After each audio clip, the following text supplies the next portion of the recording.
ಗಣಿತ ಅಧ್ಯಾಯ 1 ಸಂಖ್ಯಾ ಪದ್ಧತಿ. ಟೋಟಲ್ ಎಷ್ಟು ಮಾರ್ಕ್ಸಪ್ಪ ಅಂದರೆ 4 ಅಂಕದ ಚಾಪ್ಟರ್ ಇದು ಸಂಖ್ಯಾ ಪದ್ಧತಿ. ಹೌದಾ, 4 ಮಾರ್ಕ್ಸ್ ತೊಗೋಬೇಕಾದ್ರೆ ಇಂಪಾರ್ಟೆಂಟಾಗಿ ಏನು ರೆಡಿ ಮಾಡ್ಕೋಬೇಕಪ್ಪ ಅಂದರೆ ಏನು ನೆನ್ಪಿಟ್ಕೊಂಡು ಹೋಗ್ಬೇಕು ಎಕ್ಸಾಮ್ಗೆ ಅಂದರೆ ಅಂಕಗಣಿತದ ಮೂಲ ಪ್ರಮೇಯನು ಇಲ್ಲಿ ನೆನ್ಪಿಡೋದು. ಅದರ ಪ್ರಮೇಯ ಏನು ಹೇಳ್ತದಪ್ಪ ಅಂತಂದರೆ ಮಸ ಇಂಟು ಲಸ equal to a into b. ಯಾವುದೇ ಎರಡು ನಂಬರ್ಗಳು ಕೊಟ್ಟರೆ ಅದ್ರದ್ದು ಮಸ ಮತ್ತು ಲಸ ಗುಣಿಸಿದ್ರೆ ಇವು ಎರಡಕ್ಕೆ ಈಕ್ವಲ್ ಆಗಿರ್ತದೆ ಅಂತ ಅಂಕಗಣಿತ ಮೂಲ ಪ್ರಮೇಯ ಹೇಳ್ತದೆ. ಓಕೆ, ಅಭಾಗಲಬ್ಧ ಸಂಖ್ಯೆ ಎಂದು ಸಾಧಿಸುವುದು. ಇದು 1 ಮಾರ್ಕ್ಸ್ ಕ್ವಶನ್ ಬರೋದಂದ್ರೆ ಮಸ ಒಂದು ಕಂಡುಹಿಡಿಯೋದು, ಲಸ ಕಂಡುಹಿಡಿಯಿರಿ ಅಂತ ಕೇಳ್ತಾರೆ 1 ಮಾರ್ಕ್ಸ್ದಾಗ. ಫಿಕ್ಸ್ ಆಯ್ತು ಒಂದು ಕ್ವಶನ್. ನೆಕ್ಸ್ಟ್ ಅಭಾಗಲಬ್ಧ ಸಂಖ್ಯೆ ಸಾಧಿಸೋದು ಏನಪ್ಪ ಅಂದರೆ ರೂಟ್ 3 ಒಂದು 2 + √5 ಒಂದು. ಇವಪ್ಪ ಅಂತಂದರೆ ಇವೆರಡು ಪರ್ಫೆಕ್ಟಾಗಿ ಬಿಟ್ರಿಪ್ಪ ಅಂದ್ರೆ 3 ಮಾರ್ಕ್ಸ್ನಾಗ ಫಿಕ್ಸ್. ಈ ಚಾಪ್ಟರ್ ಇಷ್ಟೇ, ಇದು 4 ಮಾರ್ಕ್ಸ್ ಫಿಕ್ಸ್ ಆದಂಗೆ. ಅಧ್ಯಾಯ 2 ಇದು 5 ಮಾರ್ಕ್ಸ್ ಚಾಪ್ಟರ್. ಇದು ಬಹುಪದೋಕ್ತಿಯಲ್ಲಿ ಏನು ಕೇಳ್ತಾರಪ್ಪ ಅಂದ್ರೆ 1 ಮಾರ್ಕ್ಸ್ನಲ್ಲಿ ಡಿಗ್ರಿ ಕೇಳ್ತಾರೆ. ಡಿಗ್ರಿ ಅಥವಾ ಮಹತ್ತಮ ಘಾತ ಅಂತ ಕರೀತಾರೆ. ಹೈಯೆಸ್ಟ್ ಯಾವುದಪ್ಪ ಇದ್ರಾಗ ಅಂತಂದರೆ ಉದಾಹರಣೆಗೆ ಈಗ x⁴ ಅದ. ಇದು ಮಹತ್ತಮ ಘಾತ ಎಷ್ಟು ಅಂತಂದರೆ 5 1 ಮಾರ್ಕ್ಸ್ನೇ ಬರೆದ್ರೆ ಮುಗೀತು. ಹೌದಾ, ಸಿಂಪಲ್ ಆಗಿ ಬರೀ ಏನು ಕೇಳ್ತಾರೆ 1 ಮಾರ್ಕ್ಸ್ ಘಾತ ಕೇಳ್ತಾರೆ. ಬಹುಪದೋಕ್ತಿಯ ಮಹತ್ತಮ ಘಾತ ಬರೆಯಿರಿ ಅಂತ ಕೇಳ್ತಾರೆ. ಹೌದಾ, ಬಹುಪದೋಕ್ತಿಯ ಶೂನ್ಯತೆ ಮತ್ತು ಸಹಗುಣಗಳ ನಡುವಿನ ಸಂಬಂಧ ಬರೆಯಿರಿ ಅಂತಂತಂದರೆ ಅದ್ರ ಸಂಬಂಧ ಏನಪ್ಪ ಅಂತಂದರೆ ಈಗ ಬಹುಪದೋಕ್ತಿ ಶೂನ್ಯತೆಯ ಮೊತ್ತ alpha plus beta equal to -b/a, alpha into beta equal to c/a. ಇವೆರಡು ಫಾರ್ಮುಲಾ ನೆನ್ಪಿಟ್ರೆ ಸಾಕು. ಮೊತ್ತ ಮತ್ತು ಗುಣಲಬ್ಧ ಇವೆರಡರ ಸಹ ಸಂಬಂಧ ಕೇಳ್ತಾರೆ. ಎರಡು ಆನ್ಸರ್ ಶೂನ್ಯತೆ 0 ಬರಬೇಕು ಆನ್ಸರ್. ಹೌದಾ, ಈ ಕಡೆ ಆನ್ಸರ್ ಸೇಮ್ ಬಂದರೆ ಅದು ವೆರಿಫೈ ಮಾಡಿದಾಗ ನಡುವಿನ ಸಂಬಂಧ. ಹೌದಾ, ಇದು ವೆರಿಫೈ ಮಾಡಬೇಕು. ನೆಕ್ಸ್ಟ್ ಇದರಲ್ಲಿ ಇರ್ತಕ್ಕಂಥದ್ದು ಇದು ಮೇನ್ ಇಂಪಾರ್ಟೆಂಟ್ ಫಾರ್ಮುಲಾ. ನೆಕ್ಸ್ಟ್ ಬಹುಪದೋಕ್ತಿ ಶೂನ್ಯತೆಗಳ ರೇಖಾಗಣಿತೀಯ ಅರ್ಥ ಅಂತ ಕೇಳ್ತಾರೆ.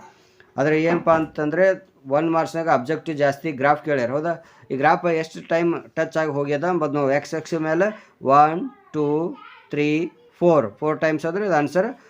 ರೇಖಾಗಣಿತ ಅರ್ಥ ಇದು ಶೂನ್ಯತೆ ಏನಪ್ಪ ಅಂದರೆ 4 ಅಂತ ಬರಿಬೇಕು, ಮುಗೀತು. ಇದು 1 ಮಾರ್ಕ್ಸ್ನಾಗ ಅಬ್ಜೆಕ್ಟಿವ್ ಫಿಕ್ಸ್ ಬರ್ತಕ್ಕಂಥದ್ದು ಒಂದು ಕ್ವಶನ್. ಇದು ಮಹತ್ತಮ ಘಾತ ಒಂದು ಗ್ರಾಫ್ ಬಗ್ಗೆ ಕೇಳ್ತಾರೆ. ಇನ್ನೊಂದು ಏನಪ್ಪ ಅಂದರೆ ವರ್ಗ ಬಹುಪದೋಕ್ತಿ ಆದರ್ಶ ರೂಪವನ್ನು ನೆನಪಿಟ್ಟಿರ್ತಿಲ್ಲ, ax² + bx + c. ಇದೇನಪ್ಪ ಅಂತಂದರೆ ಆದರ್ಶ ರೂಪದಾಗ ಫಾರ್ಮ್ನಾಗ ಈಗ ಒಂದು ಕೆಲವೊಂದು 2 ನಂಬರ್ ಕೊಟ್ಟಿರ್ತಾರೆ. ಮೊತ್ತ ಮತ್ತು ಗುಣಲಬ್ಧ ಕೊಟ್ಟರು ಅಂತಂದರೆ 2 ನಂಬರ್ ಕೊಟ್ಟರಪ್ಪ ಅಂದರೆ ವರ್ಗ ಸಮೀಕರಣ ರೂಪದಲ್ಲಿ ಬರೀರಿ ಅಂತ ಕೇಳ್ತಾರೆ. ಅದು ಸಿಂಪಲಾಗಿ ಇದೊಂದು ನೆನಪಿಡ್ರಿ. ಓಕೆ, ಅಧ್ಯಾಯ 3 2 ಚರಾಕ್ಷರಗಳ ರೇಖಾತ್ಮಕ ಸಮೀಕರಣಗಳ. ಅಧ್ಯಾಯ 3 2 ಚರಾಕ್ಷರಗಳಿರುವ ರೇಖಾತ್ಮಕ ಸಮೀಕರಣಗಳ ಜೋಡಿಗಳು. ಈ ಅಧ್ಯಾಯದಲ್ಲಿ ಬರ್ತಕ್ಕಂಥದ್ದು 8 ಮಾರ್ಕ್ಸ್ ಕೇಳ್ತಾರೆ. ಹೌದಾ, 8 ಮಾರ್ಕ್ಸ್ಗೆ ನಮ್ಗೆ ಏನು ಮಾಡಬೇಕಪ್ಪ ಅಂದರೆ ಏನು ನೆನ್ಪಿಟ್ಕೊಂಡು ಹೋಗ್ಬೇಕು ಎಕ್ಸಾಮ್ ಕ್ವಿಕ್ಕಾಗಿ ಅಂತಂತಂದರೆ ಸಮೀಕರಣಗಳ ಸಾಮಾನ್ಯ ರೂಪವನ್ನು ನೆನ್ಪಿಡ್ರಿ. ax + by + c = 0 ಇದು ಒಂದು ನೆನ್ಪಿಡ್ರಿ. ನೆಕ್ಸ್ಟ್ ನೆನ್ಪಿಡ್ಬೇಕಂತಕ್ಕಂಥ ಏನಪ್ಪ ಅಂದ್ರೆ ನಕ್ಷಾ ವಿಧಾನ ಅಂದರೆ ರೇಖಾತ್ಮಕ ಸಮೀಕರಣಗಳ ಜೋಡಿಗೆ ಪರಿಹಾರ ಯಾವ ರೀತಿ ನೆನ್ಪಿಡಬೇಕು ಅಂತಂದರೆ ಈ ಥರ a1/a2 ≠ b1/b2. ಫಸ್ಟಿಗೆ ಅದು ಇಕ್ವೇಷನ್ದು a value b value a1 value a2 value b1/b2 ಇವೆರಡು ಫಸ್ಟಿಗೆ ≠ ಬತ್ತು ಅಂತಂದ್ರೆ ಅವು ರೇಖೆಗಳು ಹೆಂಗಿರ್ತಾವೆ ಅಂತಂದ್ರೆ ಈ ಫಾರ್ಮ್ನಾಗ ಇರ್ತದೆ. ಗ್ರಾಫ್ನಾಗ ಹಾಕಿದ್ರೆ ಈ ಥರ ಆಗ್ತದೆ. ಅದು ಛೇದಿಸುವ ರೇಖೆಗಳು ಅಂತ ಕರೀತಾರೆ. ಇದು ಪರಿಹಾರ ಏಸು ಅಂತಂದರೆ ಒಂದು ಪರಿಹಾರ ಅಂತೇಳಿ. ಎಲ್ಲ ಈಕ್ವಲ್ ಬಂದು ಅಂತಂದರೆ ಇವಕ್ಕೇನಂತಾರೆ ಅಂದ್ರೆ ಗ್ರಾಫ್ನಾಗ ಒಂದಕ್ಕೊಂದು ಓವರ್ಲ್ಯಾಪ್ ಆಗಿರ್ತಾವೆ, ಕೋಇನ್ಸಿಡೆಂಟ್ ಲೈನ್ಸ್ ಅಂತಾರೆ. ಹೌದಾ, ಈ ಥರ ಬಂದರೆ ಇದು ಅಪರಿಮಿತ ಪರಿಹಾರಗಳು ಬರ್ತಾವೆ. ಇದಾಗ ನೆಕ್ಸ್ಟ್ ಏನಪ್ಪ ಅಂದರೆ a1 ಈ ಲಾಸ್ಟ್ c1 b1/b2 ≠ c1/c2 ಇದ್ದರೆ ಇದು ಒಂದಿದ್ದರೆ ಪ್ಯಾರಲಲ್ ಆಗಿರ್ತಾವೆ. ಇವು ಅವರ ಸಮಾನಾಂತರ ರೇಖೆಗಳು ಬಂದಿರ್ತಾವೆ. ಇಲ್ಲಿ ಪರಿಹಾರಗಳು ಎಷ್ಟು ಪರಿಹಾರನೇ ಬರೋಂಗಿಲ್ಲ, ಎಷ್ಟು ಭೀ ನೀವು ಒಯ್ರಿ ಇದು ಪರಿಹಾರ ಸಿಗೋಂಗಿಲ್ಲ. ಹೌದಾ, ಇಷ್ಟು ಒಂದು ನೆನ್ಪಿಟ್ಕೊಂಡ್ರೆ ನಿಮಗೆ ಈ ಚಾಪ್ಟ್ರಲ್ಲಿ ಬರ್ತಕ್ಕಂಥದ್ದು ಜಾಸ್ತಿ 8 ಮಾರ್ಕ್ಸ್ ಅನ್ನೋ ಒಂದು ಗ್ರಾಫ್ ಬರ್ತದೆ. ಹೌದಾ, ಇವೆಲ್ಲ 2 ಮಾರ್ಕ್ಸಲ್ಲಿ ಕೇಳ್ತಾರೆ ಇವು ಸಾಲ್ವ್ ಮಾಡೋದು. ಹೌದಾ, ನೆಕ್ಸ್ಟ್ ಏನಪ್ಪ ಅಂತಂದರೆ ಒಂದು ಆಬ್ಜೆಕ್ಟಿವ್ ಕೇಳ್ತಾರೆ 2 ಮಾರ್ಕ್ಸ್ ಕ್ವಶನ್ ಒಂದು, ಆಮೇಲೆ 4 ಮಾರ್ಕ್ಸ್ ಅಂದ್ರೆ ಕಂಪಲ್ಸರಿ ಗ್ರಾಫ್ ಇರ್ತದೆ ಇದ್ರಾಗ. ಹೌದಾ, ಆದೇಶ ವಿಧಾನ ಅಥವಾ ವರ್ಜಿಸುವ ವಿಧಾನ 2 ಮಾರ್ಕ್ಸ್ ಅಂತ ಕೇಳ್ತಾರೆ. ನಕ್ಷೆ ವಿಧಾನದಿಂದ ಬಿಡಿಸೋದು ಅಂತ ಕೇಳಿದ್ರೆ ಒಂದು 2 ಸಮೀಕರಣ ಕೊಟ್ಟಿರ್ತಾರೆ, ಅದು 4 ಮಾರ್ಕ್ಸ್ನ ಗ್ರಾಫ್ನ ಮುಖಾಂತರ ಹಾಕಿದ್ರೆ ಇದು ಒಂದು ಪರಿಹಾರ. ಇಷ್ಟು ನೆನ್ಪಿಟ್ಕೊಂಡ್ರೆ ಸಾಕು ನಿಮ್ಗೆ. ನಾನು ಎಕ್ಸಾಮ್ಗೆ ಪ್ರಿಪೇರ್ ಆಗಿ ಕ್ವಿಕ್ಕಾಗಿ ರಿವಿಷನ್ ಮಾಡ್ಕೊಂಡು ಹೋಗ್ಬೇಕಂದ್ರೆ ಈ ಚಾಪ್ಟರ್ದಲ್ಲಿ ಇದೊಂದು ನೆನ್ಪಿಟ್ಕೊಂಡು ಹೋದರೆ ಸಾಕು. ವಿಧಾನಗಳು ಮತ್ತು ಒಂದು ಫಾರ್ಮುಲಾ ಇಷ್ಟು ಕಾನ್ಸೆಪ್ಟ್ ನೆನ್ಪಿಟ್ಕೊಂಡು ಹೋಗ್ಬೇಕು, ಎಕ್ಸಾಮ್ ಪೂರ ಕಂಪ್ಲೀಟಾಗಿ ಮಾಡ್ಬೋದು. ಅಧ್ಯಾಯ 4 ವರ್ಗ ಸಮೀಕರಣಗಳು. ಇಲ್ಲಿ ಇದು ಅಧ್ಯಾಯದಾಗ ಏನಪ್ಪ ಅಂದ್ರೆ 6ರಿಂದ 7 ಮಾರ್ಕ್ಸ್ ಕೇಳ್ತಾರೆ. ಹೌದಾ, ಈ ಮಾಡೆಲ್ ಪೇಪರ್ ಪ್ರಕಾರ ಈ ಮಾರ್ಕ್ಸ್ಗಳನ್ನು ತೊಗೊಂಡಿದ್ದು. ಹೌದಾ, ಇಲ್ಲಿವರೆಗೆ ಬಿಟ್ಟಿದ್ದು ಮಾಡೆಲ್ ಪೇಪರ್ ಒಳಗೆ ಈ ಚಾಪ್ಟರ್ ಬರೆದು 6ರಿಂದ 7 ಮಾರ್ಕ್ಸ್, 1 ಮಾರ್ಕ್ಸ್ ಮಾತ್ರ ಇದ್ರಾಗ ವೇರಿ ಆಗಿರ್ತವೆ. ಹೌದಾ, ಇದೇ ಥರ ಈಗ ಬೋರ್ಡ್ ಎಕ್ಸಾಮ್ದಾಗ ಪೇಪರ್ ಇದೇ ಥರ ಬರ್ತವೆ. ಹೌದಾ, ವರ್ಗ ಸಮಯ ಆದರ್ಶ ರೂಪವನ್ನು ನೆನ್ಪಿಡ್ರಿ. AX² + BX + C = 0 ಇದೊಂದು ನೆನ್ಪಿಟ್ಕೊಂಡ್ರೆ ಸಾಕು. ಅಪವರ್ತನ ವಿಧಾನದಿಂದ ಯಾವ ರೀತಿ ಬಿಡಿಸಬೇಕು ಎಂಬುದು ಒಂದು ನೆನ್ಪಿಟ್ಕೋರಿ. ಸ್ಪ್ಲಿಟ್ ಮಾಡೋ ವಿಧಾನ ಅಥವಾ ಲಾಸ್ಟ್ ನಂಬರ್ ಮಲ್ಟಿಪ್ಲೈ ಮಾಡಿದ್ರೆ ಅದು ಬರಬೇಕು, ಅಥವಾ ಆ್ಯಡ್ ಅಥವಾ ಸಪ್ರೇಟ್ ಮಾಡಿ ಮಧ್ಯದಲ್ಲಿ ಬರ್ತೀವೋ ಅದು ಅಪವರ್ತನ ವಿಧಾನದಿಂದ. ಹೌದಾ, ಈ ಥರ ಮಾಡಿದ್ರೆ ಇದೊಂದು ನೆನ್ಪಿಟ್ರು ಮೂಲಗಳ ಸ್ವಭಾವ ಇದು ಇಂಪಾರ್ಟೆಂಟ್, ವೆರಿ ಇಂಪಾರ್ಟೆಂಟ್. ಏನು ನೆನ್ಪಿಟ್ಕೋಬೇಕಪ್ಪ ಅಂದ್ರೆ ಮೂಲಗಳ ಸ್ವಭಾವ. B² - 4AC ಇದು ಒಂದು ಶೋಧಕ ಅಂತ ಕರೀತಾರೆ. ಶೋಧಕ ಇದೊಂದು ಇಂಪಾರ್ಟೆಂಟ್ ನೋಡ್ರಿ. ಈ ಫಾರ್ಮುಲಾ ಶೋಧಕ ಅಂತ ಕೇಳಿದ್ರೆ B² - 4AC. ಈ B² - 4AC ಮೂಲಗಳು ಹೆಂಗೆ ಇರ್ತಾವಪ್ಪ ಅಂತಂದರೆ ಆನ್ಸರ್ ಪಾಸಿಟಿವ್. ಈ B² - 4AC ಬಿ ವ್ಯಾಲ್ಯೂ ಮತ್ತು ಎ ವ್ಯಾಲ್ಯೂ ಸಿ ವ್ಯಾಲ್ಯೂ ಹಾಕಿದ್ರೆ ಅಪ್ಪ ಅಂದ್ರೆ ಆನ್ಸರ್ 0 ಬಂದರೆ ಅಥವಾ ಪಾಸಿಟಿವ್ ಧನ, ಪ್ಲಸ್ ಇನ್ನದು ಯಾವುದು ಋಣ ಇರಲಿಲ್ಲ ಅಂತ ಪ್ಲಸ್ದಾಗ ಬತ್ತು ಅಂತ ಅನ್ನಿಸು. ಮೂಲಗಳು ಹೆಂಗಿರ್ತಾವೆ ಅಂದರೆ ವಾಸ್ತವ ಮತ್ತು ಭಿನ್ನ ಆಗಿರ್ತಾವ ಅಂತ ಬರಿಬೇಕು. ಹೌದಾ, ನೆಕ್ಸ್ಟ್ ಏನಪ್ಪ ಅಂದರೆ ಮೂಲಗಳು ನೆಗೆಟಿವ್ ಬತ್ತು ಅಂತಂದರೆ ಲೆಸ್ ದೆನ್ ಅಂತ ನೆಗೆಟಿವ್ ಬಂದರೆ ವಾಸ್ತವ ಮೂಲಗಳಿಲ್ಲ ಅಂತ ಬರಿಬೇಕು. ಋಣಾತ್ಮಕ ಬತ್ತು ಅಂತಂದರೆ ಅದು ಆನ್ಸರ್ ಋಣಾತ್ಮಕ ಬಂದರೆ ವಾಸ್ತವ ಮೂಲಗಳಿಲ್ಲ. B² - 4AC = 0 ಇದರ ಆನ್ಸರ್ 0 ಬಂದರೆ ಮೂಲಗಳು ವಾಸ್ತವ ಮತ್ತು ಸಮ ಆಗಿರ್ತಾವೆ. ವಾಸ್ತವ ಮತ್ತು ಸಮ ಆಗಿರ್ತವೆ. ಇದು ವರ್ಗ ಸಮೀಕರಣದಲ್ಲಿ ನೆನ್ಪಿಡ್ತಕ್ಕಂಥದ್ದು ಮೇನ್ ಇಂಪಾರ್ಟೆಂಟ್ ಅಪ್ಪ ಅಂದ್ರೆ ಇದು 2 ಮಾರ್ಕ್ಸ್ ಕಂಪಲ್ಸರಿ ಬರ್ತದೆ. ಮೂಲಗಳ ಸ್ವಭಾವ ಮತ್ತು ಶೋಧಕ ಮೇಲೆ ಕೇಳ್ತಾರೆ. ಅಪವರ್ತನ ವಿಧಾನದಿಂದ ಬಿಡಿಸುವುದು. ಹೌದಾ, ವರ್ಗ ಸಮೀಕರಣ ಮತ್ತು ಸೂತ್ರದ ಸಹಾಯದಿಂದ ಬಿಡಿಸುವುದು. ವರ್ಗ ಸಮೀಕರಣ ಸೂತ್ರದ ಸಹಾಯದಿಂದ ಬಿಡಿಸೋದು ಯಾವುದಪ್ಪ ಅಂತಂದರೆ ಅದೊಂದು ನೆನ್ಪಿಟ್ಕೋರಿ. ಇಲ್ಲಿ ಸೂತ್ರದ ಸಹಾಯದಿಂದ ಬಿಡಿಸೋದು ಯಾವುದಪ್ಪ ಅಂತಂದರೆ X = -b ± √B² - 4AC / 2a ಇದೊಂದು ನೆನ್ಪಿಟ್ಕೋರಿ. ಸೂತ್ರದ ಸಹಾಯದಿಂದ ಅಂತ ಕೇಳಿದ್ರೆ ಇದೊಂದು ಸಾಲ್ವ್ ಮಾಡಬೇಕು. ಹೌದಾ, ನೆಕ್ಸ್ಟ್ ಅಧ್ಯಾಯ 5 ಬರ್ತಕ್ಕಂಥ ಮಾರ್ಕ್ಸ್ 7ರಿಂದ 8 ಮಾರ್ಕ್ಸ್ ಬರ್ತಾವೆ. ಸಮಾಂತರ ಶ್ರೇಣಿಗಳು ಅಧ್ಯಾಯ 5. ಇದರಲ್ಲಿ ಏನಪ್ಪ ಅಂತಂದರೆ ಕಂಪಲ್ಸರಿ ನೆನ್ಪಿಡಬೇಕಾಗಿದ್ದು ಇಂಪಾರ್ಟೆಂಟ್ ಏನು, ಸಮಾಂತರ ಶ್ರೇಣಿ ಸಾಮಾನ್ಯ ರೂಪ ಗೊತ್ತಿರಲಿ. A + D, A + 2D, A + 3D. Next ಮೊದಲ ಪದ ಯಾವುದು? ಮೊದಲ ಪದ ಸಾಮಾನ್ಯ ವ್ಯತ್ಯಾಸ. ಮೊದಲ ಪದ ಎ ಸಾಮಾನ್ಯ ವ್ಯತ್ಯಾಸ ಡಿ ಆಗಿ ಕಂಡುಹಿಡಿಯೋದು ಕೇಳ್ತಾರೆ. ಎ ವ್ಯಾಲ್ಯೂ ಕೇಳ್ತಾರೆ ಅಥವಾ ಡಿ ಕೇಳ್ತಾರೆ ಅಥವಾ ಎನ್ ವ್ಯಾಲ್ಯೂ ಕೇಳ್ತಾರೆ. ಇದ್ರಾಗ ಬಿಟ್ಟಿದ್ರೆ ಬೇರೆದು ಏನು ಕೇಳಲ್ಲ. ಹೌದಾ, ಎನ್ ಸೂತ್ರದ ಮುಖಾಂತರ n = A + n - 1 × D ಇದಿಷ್ಟು ನೆನ್ಪಿಟ್ಕೋರಿ. ಇದು ಮೇನ್.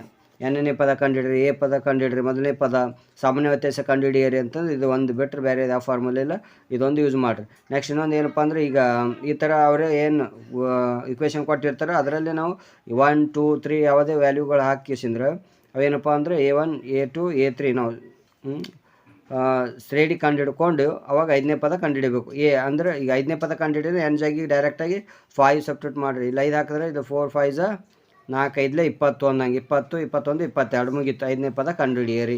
ಮೊತ್ತ ಕಂಡುಹಿಡಿಯಪ್ಪ ಅಂದರೆ ಎಲ್ಲ ಪದಗಳ ಮೊತ್ತ ಕಂಡುಹಿಡಿಯೋದು ಒಮ್ಮೆ ಕೂಡ್ಸೋದಾಗೋದಿಲ್ಲ. ಅದಕ್ಕೊಂದು ಫಾರ್ಮುಲಾ ಕೊಟ್ಟರೆ ನಮಗೆ SN = n/2 2a + n - 1 × D ಅಂತೇಳಿ ಇದೊಂದು ನೆನ್ಪಿಟ್ಕೋರಿ.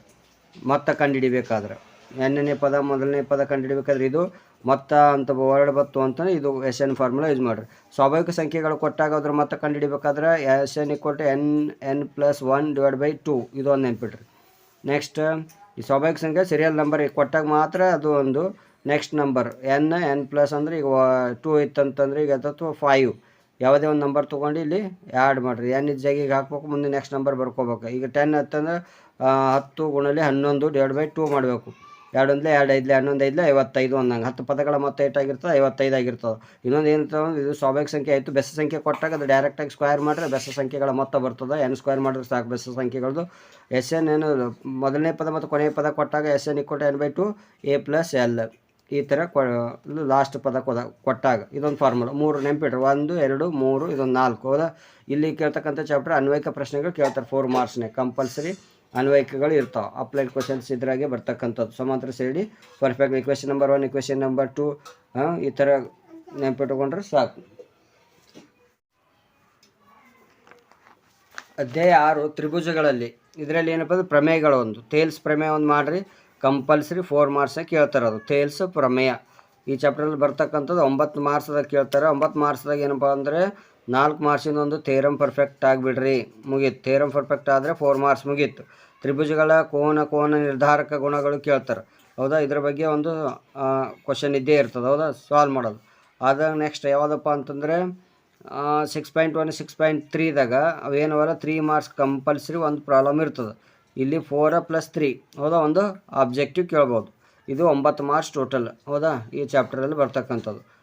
ಮುಗೀತು ಇಷ್ಟೇ. ಎಷ್ಟು ನೆನ್ಪಿಟ್ಕೊಂಡು ಸಾಕು. ಥಿಯರಮ್ ಪರ್ಫೆಕ್ಟ್ ಮಾಡಿರಿ, ಪ್ರಮೇಯಗಳು ಮಾಡಿದ್ಬಿಟ್ರೆ ಈ ಚಾಪ್ಟರ್ ನಿಮಗೆ ಬಂದಂಗೆ. ಥೇಲ್ಸ್ ಪ್ರಮೇಯ ಮೇಲೆ ಇದರ ಮೇಲೆ ಒಂದು ಪ್ರಾಬ್ಲಮ್ ಕೇಳ್ತಾರೆ ಹೌದಾ. 2 ಮಾರ್ಕ್ಸಲ್ಲಿ ಕೇಳ್ತಕ್ಕಂಥದ್ದು ಥೇಲ್ಸ್ ಪ್ರಮೇಯ ಮೇಲೆ ಕಂಪಲ್ಸರಿ ಒಂದು ಪ್ರಾಬ್ಲಮ್ ಇದ್ದೇ ಇರ್ತದೆ ಹೌದಾ. ಇದಿಷ್ಟು ಪರ್ಫೆಕ್ಟ್ ಮಾಡಿರಿ. ನೆಕ್ಸ್ಟ್ ಅಧ್ಯಾಯ 7ದಲ್ಲಿ ಬರ್ತಕ್ಕಂಥದ್ದು 6 ಮಾರ್ಕ್ಸಾಗಿ ಕೇಳ್ತಾರೆ. ಇದು ನಿರ್ದೇಶಾಂಕ ರೇಖಾಗಣಿತ ಅಧ್ಯಾಯ 7. ಈ ಬಿಂದುಗಳ ನಡುವಿನ ದೂರ ಅಂತ ಕೇಳಿದ್ರೆ ಇಲ್ಲೊಂದು ಬಿಂದು ಕೊಟ್ಟರೆ ಇದು ನಡುವಿನ ದೂರ ಅಂತರ ಕಂಡುಹಿಡಿಬೇಕಾದ ಫಾರ್ಮುಲಾ ಏನಪ್ಪ ಅಂದರೆ x2 - x1 ಹೋಲ್ ಸ್ಕ್ವೇರ್ ಮಾಡಿರಿ, y2 - y1 ಹೋಲ್ ಸ್ಕ್ವೇರ್ ಮಾಡಿರಿ. ಆನ್ಸರ್ ಇದ್ರ ನಡುವಿನ ದೂರ ಗೊತ್ತಾಗ್ತದೆ. ದೂರ ಕಂಡುಹಿಡಿಯೋದು ಫಾರ್ಮುಲಾ ಇದು. ಮೂಲ ಬಿಂದುವಿನಿಂದ ಕಂಡುಹಿಡಿಬೇಕಾದ್ರೆ ಮೂಲ ಬಿಂದು ಅಂತ ಕೊಟ್ಟಾಗ ಡೈರೆಕ್ಟಾಗಿ √x² + y² ಯೂಸ್ ಮಾಡ್ಕೋರಿ. ಇದು ಮೂಲಗಳ ಬಿಂದುವಿನಲ್ಲಿ ಕೊಟ್ಟಾಗ ಒರಿಜಿನ್ ಅಂತ ಕೊಟ್ಟಾಗ. ಭಾಗ ಪ್ರಮಾಣ ಸೂತ್ರ ಅಂಥೇಳಿ ಇದು ಅನುಪಾತ ಕೊಟ್ಟರು ಅಂತಂದ್ರೆ ಅವಾಗ ಇದು ಕಂಡುಹಿಡಿಬೇಕು. ಯಾವುದಪ್ಪ ಅಂದರೆ ಭಾಗ ಪ್ರಮಾಣ ಸೂತ್ರ ಏನಪ್ಪ ಅಂದರೆ m1 x2 + m2 x1 / m1 + m2, m1 y2 + m2 y1 / m1 + m2. ಸಿಂಪಲ್ಲಾಗಿ ನೆನ್ಪಿಡೋದು ಈಸಿ ಅದ ಹೌದಾ. ಮ್ಯಾಲಿನ m1 m2 m1 m2 ಕೆಳಗೆ m1 m2. ಇಲ್ಲೇನು ಇಲ್ಲಿ x2 ಇಲ್ಲಿ x1 ಇಲ್ಲಿ y2 ಇಲ್ಲಿ y1 ಮುಗೀತು. ಇಷ್ಟು ಈ ಥರ ನೆನ್ಪಿಡ್ರಿ, ಕನ್ಫ್ಯೂಸ್ ಆಗಲ್ಲ. ನೆಕ್ಸ್ಟ್ ಏನಪ್ಪ ಅಂದ್ರೆ ಮಧ್ಯಬಿಂದು ಸೂತ್ರ ಯಾವುದಪ್ಪ ಅಂತಂದರೆ ಈ ಥರ ಇದು. ಮಧ್ಯಬಿಂದು ಅಂದರೆ x1 + x2 / 2 ಅಂತ ನೆನ್ಪಿಡ್ರಿ, y1 + y2 / 2 ಅಂತ ಈ ಥರ ನೆನ್ಪಿಟ್ಕೊಬಿಟ್ರೆ ಈಸಿಯಾಗಿ ನೆನ್ಪಿಡ್ಬೋದು. ಇದರಲ್ಲಿರ್ತಕ್ಕಂಥದ್ದು ಮೇನ್ ಇಂಪಾರ್ಟೆಂಟ್ ಅಪ್ಪ ಅಂತಂದರೆ 3 ಫಾರ್ಮುಲಾ ನೆನ್ಪಿಟ್ಕೊಂಬಿಡ್ರಿ. ಇದೇ ಮೂಲ ಬಿಂದು ಕೇಳಿದಾಗ ಇದು 1 2 3 4 ಇಷ್ಟು ನೆನ್ಪಿಟ್ರೆ ಇಷ್ಟು ನೆನ್ಪಿಟ್ಕೊಂಡ್ರೆ ನಿರ್ದೇಶಾಂಕ ರೇಖಾಗಣಿತ ಫುಲ್ಲಾಗಿ. ಯಾಕಂದರೆ ಕಂಪಲ್ಸರಿ ಬರ್ತಕ್ಕಂಥ 6 ಮಾರ್ಕ್ಸ್ ತೊಗೊಂಡಿರ್ತೀರಿ. ಈಗ ಮಾಡೆಲ್ ಪೇಪರ್ದಾಗ ತೊಗೊಂಡಿದ್ದಿಷ್ಟು ಹೌದಾ.